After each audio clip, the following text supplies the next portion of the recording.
हाय,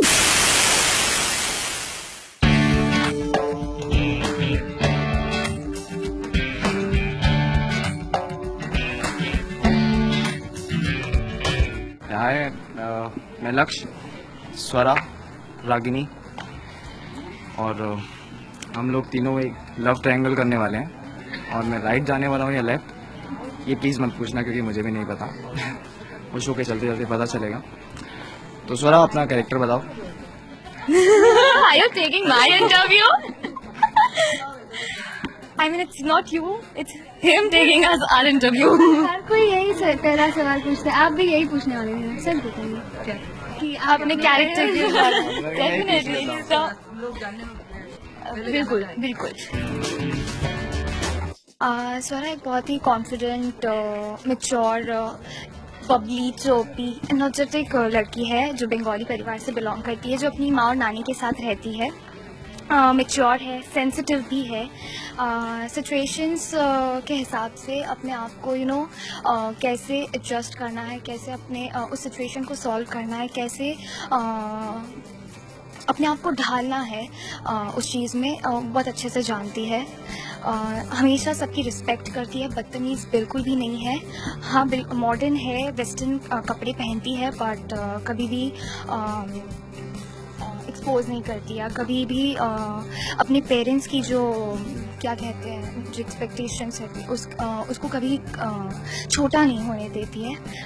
उसकी माँ ने और उसकी नानी ने उसको एक फ्रीडम दी हुई है कि बेटा अपनी लाइफ जैसे जीनी है वैसे जियो, बट उस चीज़ को कभी मिसयूज़ नहीं करती है। अपनी लाइफ को अपनी तरह से जीने में बिल्कुल मानती है, जैसा कि उसकी माँ ने और उसकी नानी ने सिखाया है उसको। एंड म्यूज़िक से बहुत प्यार है उसे, गिटार बजाती है, बहुत अच्छे से बजाती है। एंड यस, अपनी माँ और अपनी नानी से सबसे ज़्यादा प्यार करती है। अपनी माँ को कभी एहसास नहीं होने देती कि हाँ वो अकेली है, उनकी लाइफ में उनका हस्बैंड नहीं है, उसके पापा नहीं है, मतलब स्वरा के, क्योंकि उसको पता है कि जब वो इस चीज़ के बारे में क्वेश्चन करेगी उसकी माँ को तो डेफिनेटली उनको बहुत हर्ट होगा।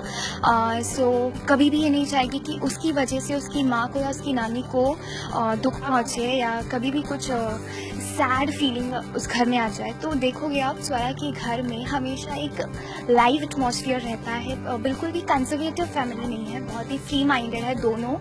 तो उन दोनों की वजह से स्वरा भी बहुत ही ओपन माइंडेड है, बहुत फ्री है अपनी लाइफ में, एंड उसको पता है उसकी लाइफ में क्या है।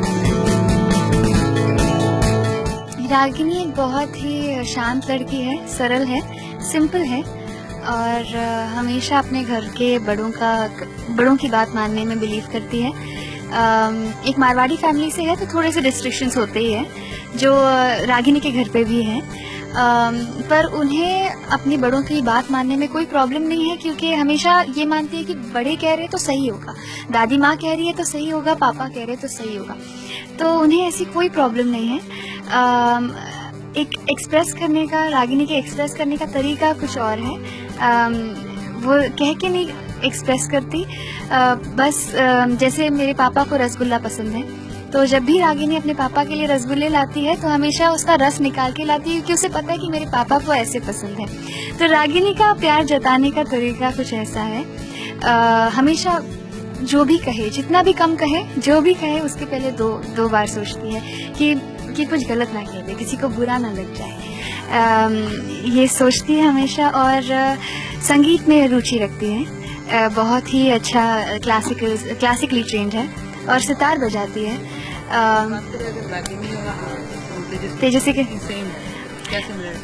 सिमिलैरिटी ये है कि मैं और रागिनी हम दोनों ही क्लासिकली ट्रेंड सिंगर्स हैं, और हमेशा मैंने भी अपने कभी भी पेरेंट्स को उन्होंने जो भी कहा उसको क्रॉस क्वेश्चन नहीं किया, क्योंकि कभी ऐसे कुछ रिस्ट्रिक्टेड फील ही नहीं हुआ है।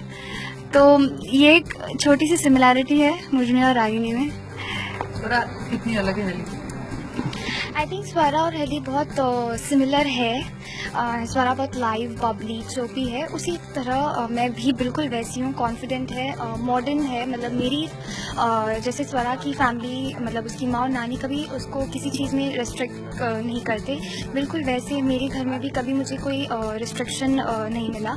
सो ये एक सिमिलैरिटी है। और एक डिफरेंस कहूँ तो स्वरा नॉन वेजिटेरियन है, मतलब बंगाली है, मैं गुजराती हूँ और मैं प्योर वेजिटेरियन हूँ, मैं अंडा भी नहीं खाती। सो ये एक डिफरेंस है डेफिनेटली। एंड दूसरा डिफरेंस है स्वरा गिटार बजाती है जो मुझे नहीं आता है, बट येस मैंने ट्रेनिंग ली गिटार बजाने की। हमने सेट पर ट्रेनर्स बुलाए थे सो दैट यू नो कैसे गिटार पकड़ना है, कैसे उसको बजाना है, कैसे उसको रियलिस्टिक फील देना है, उस चीज़ के ऊपर हम वर्क कर सके और वो ऑडियंस को बहुत रियल एंड दोनों के बीच में कैसे फंसना ये वो तो हमें भी नहीं पता, but definitely for that you need to watch the मैं शो। फंसने तो वाला हूँ, बट ये नहीं पता कि किस जगह पे फंसने वाला हूँ। इसके लिए आपको देखना पड़ेगा। जिस जगह जाओगे फंस जाओगे। ऑब्वियसली है। रियली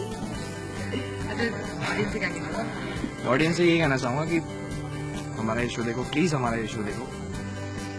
हम लोग इनका तो पता नहीं, this is my first lead. Please हमारा शो देखिए, it's a very interesting show with a very different concept. बहुत टाइम बाद you know there is a show coming with lot of drama and lot of emotions. So please watch it, you will definitely enjoy it and आपको पकड़ के रखेगा हमारा show. आप and 2 मार्च को 9:30 को कलर्स लगा दीजिए और हमारे शो की एक झलक देख लीजिए। हमें पता है आप चेंज नहीं करोगे चैनल। बस 9:30 कलर्स, मंडे टू फ्राइडे, सरागी। On Colors. Thank you.